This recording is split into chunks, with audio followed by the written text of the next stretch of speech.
Nobody can stop this flow. Hallelujah. Hallelujah. వధకు ఏర్పడిన గొర్రెగా ఆయన తాను వధింపబడి తన రక్తము ద్వారా మన ప్రతి పాపం కూడా ఎలా కడుగుతున్నారు అనే విషయాన్ని మనం చూస్తున్నాం. కడుగుతున్నారు అని చెప్తున్న సమయం మనకి ఆయన ఉతుకుతున్నారు అంటే కరెక్ట్ అన్నమాట. చూడండి, ఆయనను గురించిన మాట ఒకటి చదువుకుందాం. మలాకీ గ్రంథం 3వ అధ్యాయం మొదటి 2 వచనాలు చదవండి. మలాకీ గ్రంథం 3 మొదటి 2 వచనాలు.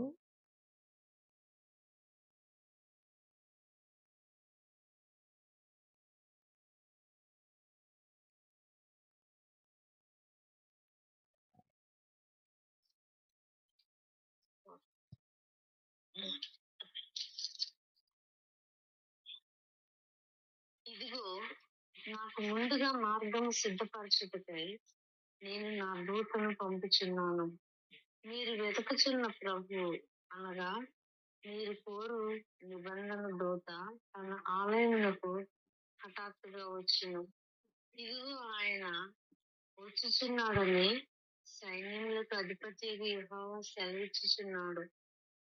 అయితే ఆయన వచ్చు దినమును ఎవరు సహింపగలరు? ఆయన అగుపడగా ఎవరు ఓర్వగలరు? ఆయన కంసాలి అగ్ని వంటి వాడు, చాకలి వాణి సబ్బు వంటి వాడు. హల్లెలూయా. ఆయన కంసాలి అగ్ని వంటి వాడు అని చెప్తున్న సమయం, అగ్ని, కంసాలి యొక్క అగ్ని ఏం చేస్తుందండి? ఒక్కొక్క లోహాన్ని కూడా కాల్చి తర్వాత ఏ ఏ లోహమైతే కాల్చబడిందో దానిని ఎలా మలచాలో, ఆభరణంగా కావచ్చు, ఆయుధంగా కావచ్చు, ఎలా మలచాలో అలా మలుస్తారు. మరి చాకలివాణి సబ్బు ఎవరు? అది కూడా యేసయ్యనే. చాకలివాణి సబ్బు ఏం చేస్తుందండి? దుస్తులను ఉతుకుతున్నట్టుగా చూస్తున్నాం, బట్టలను ఉతుకుతున్నట్టుగా చూస్తున్నాం. చాకలివాడు బట్టలు ఉతికితే ఆ బట్టలు ఖచ్చితంగా తెల్లవిగా మారాల్సిందే. బలహీనమైనవి చిరిగిపోతాయి కూడా. ఖచ్చితంగా మైలు అనేది పోవలసిందే. ఇదిగో, ఆయన చాకలివాణి సబ్బుగా తనని తాను చూపించుకుంటున్నారు. కారణం ఏంటి? ఆయన చెప్పకనే చెప్తున్నారు, ఆయన ఉతుకుతారని. హల్లెలూయా.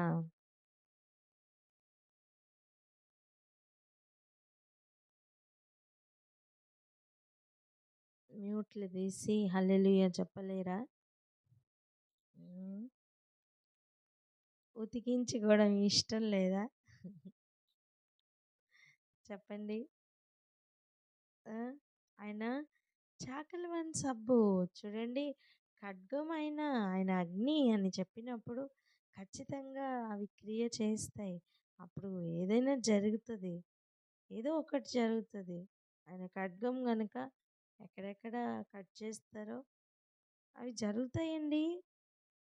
ఆయన వాక్యం అగ్ని గనుక ఆ అగ్ని ఎక్కడెక్కడ మండించాలో అక్కడ మండిస్తూనే ఉంటుంది. అలాగనే ఆయన చాకలివాణి సబ్బు గనుక ఎక్కడెక్కడ ఏ ఏ మరకలు ఉతకాలో వాటన్నిటినీ కూడా ఆయన ఉతికే తీరుతారు. తను తాను చాకలివాణి సబ్బుతోనే పోల్చుకున్నారు. చూడండి, అడుగుతున్న ప్రశ్న కూడా, ఆయన అగ్గుపడగా ఎవరు ఓర్వగలరు? ఆయన కనపడగా ఎవరు ఓర్వగలరు? ఎందుకు ఆ ప్రశ్న అడుగుతున్నారు? చాకలివాని సబ్బుగా ఆయన కనపడినప్పుడు ఎవరు ఓర్వగలరు? ఎందుకు? ఆ ఉతికించుకుంటున్న సమయం బట్టకి ఏ చలనం లేదు గనుక అది అరవట్లేదు కానీ బండకేసి బాదుతున్నప్పుడు జీవం గనక ఉంటే దాని అరుపులు ఒకసారి ఆలోచించండి. అవి ఎలా అరవచ్చు, ఎంతగా మొరపెట్టచ్చు. ఒక బట్టల గురించి నేను అంటున్నాను. అప్పుడు దానికి చలనం లేదు గనక, దానికి స్వరం లేదు గనక మనకు ఆ శబ్దాలు ఏవి కూడా వినపడట్లేదు అంతే. కానీ ఈరోజు గమనిద్దాం,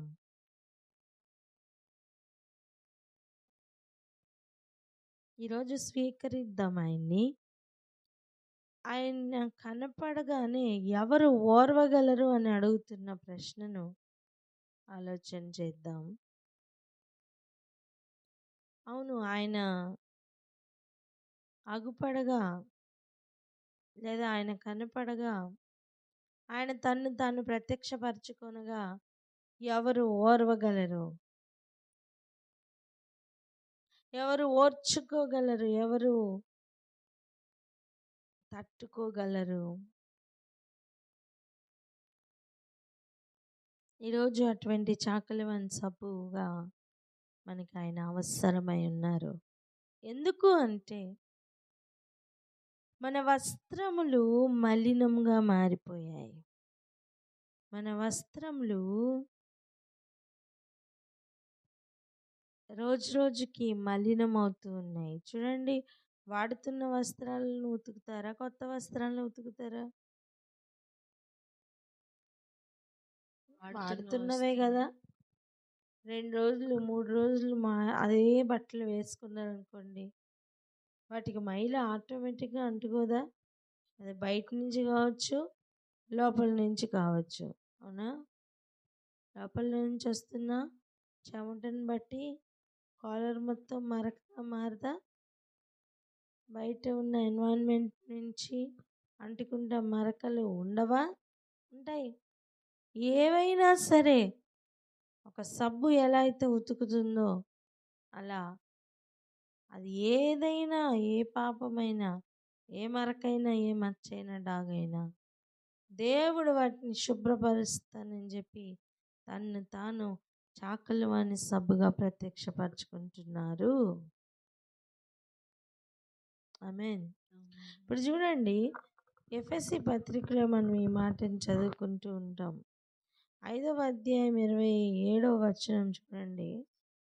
పురుషులారా, మీరును మీ భార్యలను ప్రేమించుడి, అటువలే క్రీస్తు కూడా సంఘమును ప్రేమించి. క్రీస్తు సంఘమును ప్రేమించి ఏం చేస్తున్నారట? అది కళంకమైనను ముడతైనను అటుది మరి ఏదైనాను లేక పరిశుద్ధమైనదిగాను నిర్దోషమైనదిగాను మహిమగల సంఘముగాను ఆయన తన ఎదుట నిలవబెట్టుకొనవలెనని వాక్యముతో ఉదక స్నానము చేత దానిని పవిత్రపరచి పరిశుద్ధపరచుటకై దాని కొరకు తన్ను తాను అప్పగించుకొనెను. హల్లెలూయా. తను తాను ఏం చేశారు? అప్పగించుకుంటున్నారు. ఈరోజు ఆలోచన చేద్దాం. ఒక కళంకం కానీ, ఒక ముడత కానీ ఏది కూడా లేకుండా ఒక పరిశుద్ధమైనది గాను నిర్దోషమైనది గాను సంఘము నిలవబడాలి అని, నిలవబెట్టాలి అని తన్ను దాను అప్పగించుకుంటూ రక్తము కారిస్తూ ఆ రక్తంలో ఒక వస్త్రంను ఉదక స్నానం, అర్థం నీళ్ళతో స్నానం చేపిస్తే ఎలా ఉంటుందో అలా ఈ రక్తంలో ఉతికి తెల్లగా చేస్తున్న అనుభవం అండి. ఎంత గొప్ప ప్రణాళిక, ఎంత గొప్ప ప్రణాళిక, ఇంత గొప్ప రక్షణ ఎలాగ నిర్లక్ష్యం చేస్తాం? ఒకవేళ నిర్లక్ష్యం భరిస్తే ఎలాగ తప్పించుకుంటాం? తను తాను చాకలివాన్ సబ్బుగా పరిచయం చేసుకుంటున్నారు, ప్రత్యక్షపరచుకుంటున్నారు. ప్రతి దోషం, ప్రతి రక్తం, ప్రతి మరక ఆయన ఉతకాలని, ఆయన తొలగించాలని, శుభ్రపరచాలని కాదండి, పరిశుద్ధపరచాలని. ఆలోచన చేద్దాం, ఆలోచన చేద్దాం. మన ప్రతి దోషమును కడగాలని. హల్లెలూయా. సంఘము తన్ను తాను సిద్ధపరచుకుంటున్న అనుభవంలో ఉందా లేదా గమనిద్దాం. మనల్ని మనం పరిశీలన చేసుకుందాం. ఇక్కడ ఆగి ప్రార్థన చేసుకుందాం. ఎవరైనా ప్రార్థన అందుకోండి.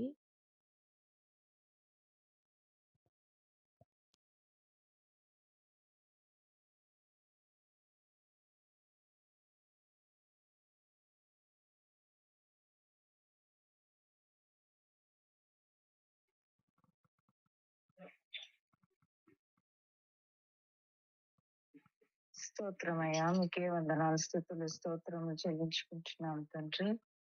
మహోన్నతుడా, మీకే స్తోత్రములయ్యా తండ్రి. ప్రభువా యేసయ్య, నా తండ్రి ప్రభువా, మీరు కంసాలి అగ్ని వంటి వారై ఉన్నారయ్యా. చాకలి వాణి సబ్బు వంటి వారై ఉన్నారు నా తండ్రి ప్రభువా. నా తండ్రి ప్రభువా యేసయ్య, మీరు మాలో ఉన్న ప్రతి మైలను నా తండ్రి ప్రభువా యేసయ్య తీసివేసే దేవుడని మేము నమ్ముచున్నాం తండ్రి ప్రభువా.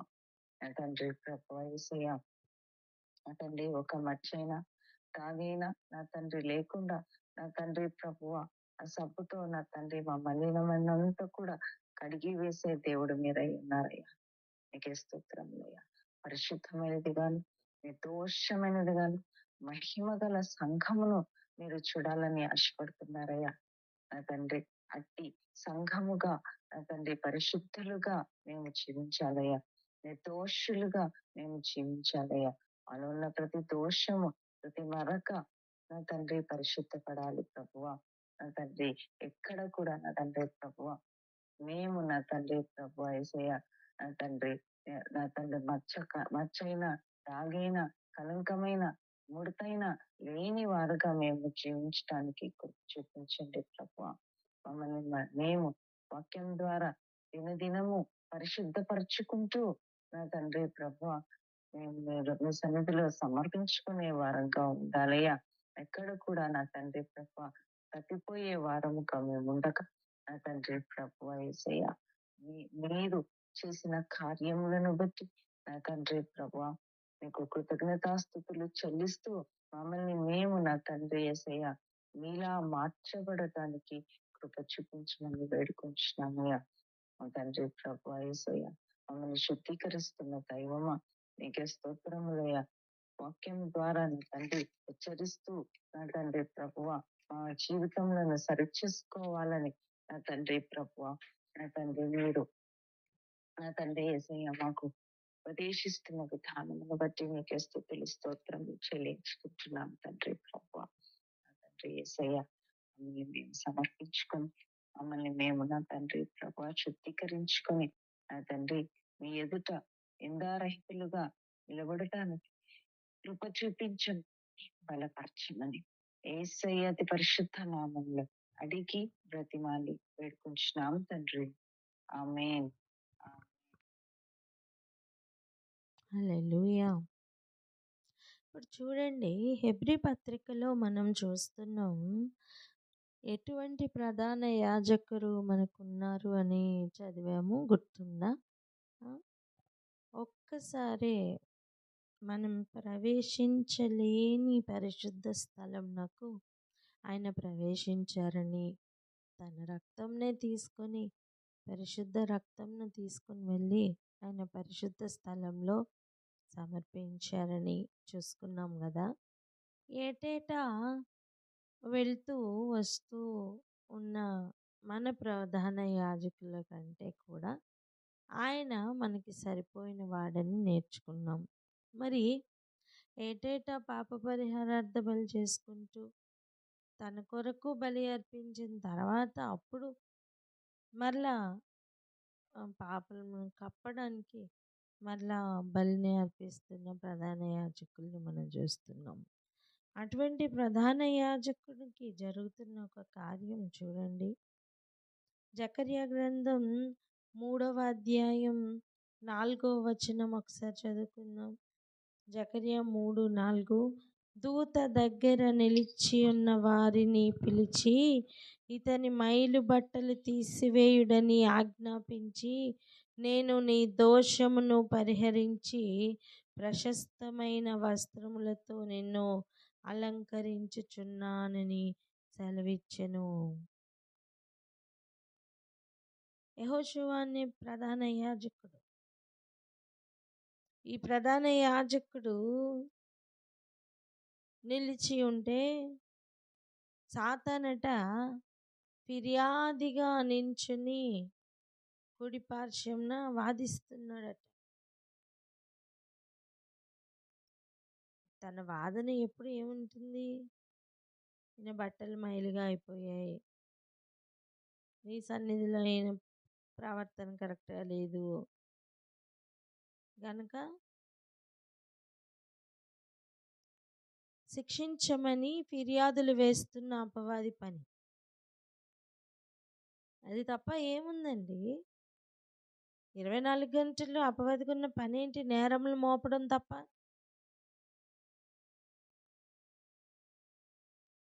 ఇరవై 24 గంటలు కూడా వాని పని ఒక్కటే, నేరములు మోపడమే.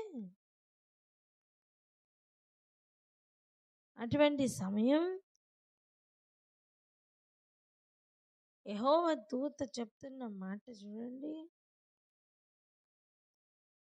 దగ్గర ఉన్న వారిని పిలిచి చెప్తున్న మాట, మైలు బట్టలను గురించి ఫిర్యాదు చేస్తున్న అపవాది ఎదురుగున్నానే ఆ మైలు బట్టలు తీసివేసి ప్రశస్త వస్త్రములు తొలగిస్తున్న దేవుడు. హల్లెలూయా.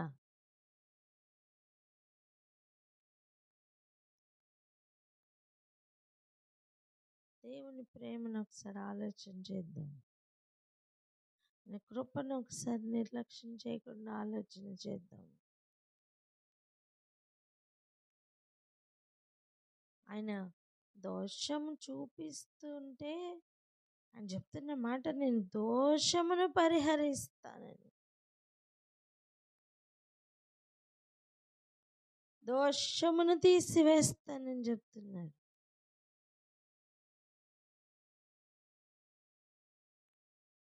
ఈ దోషమును పరిహరించి ప్రశస్త వస్త్రాలను ఇస్తా అంటున్నారు.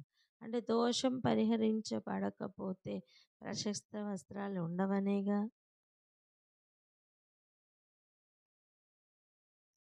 ఆ మధ్యలో ఏ కార్యం అయితే జరగాలో ఆ కార్యం కొరకే, ఆ దోష పరిహారం కొరకే యేసు ప్రభు రక్తంను చిందించారు. అటువంటి రక్తంలో మనం ఉతుక్కోపోతే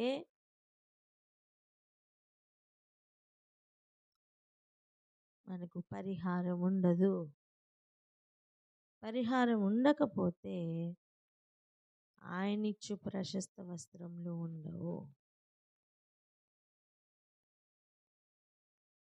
ఇప్పుడు ఆలోచిద్దాం. దోష పరిహారం జరగాలంటే ఏం జరగాలి? మన క్రియల్లో మార్పు రావాలి. మన పాత మైళ్ళు మొత్తం కూడా ఆయన తీసివేస్తారు. కానీ మరలా మరలా మరలా మరలా అదే మురికిని మరలా మరలా అదే మురికిని మనం అంటించుకుంటూ ఉంటే అది ఎలా ఉంటుంది? అటివారిగా కాకుండా జాగ్రత్త పడదాం. ప్రార్థన చేసుకుందాం అక్క.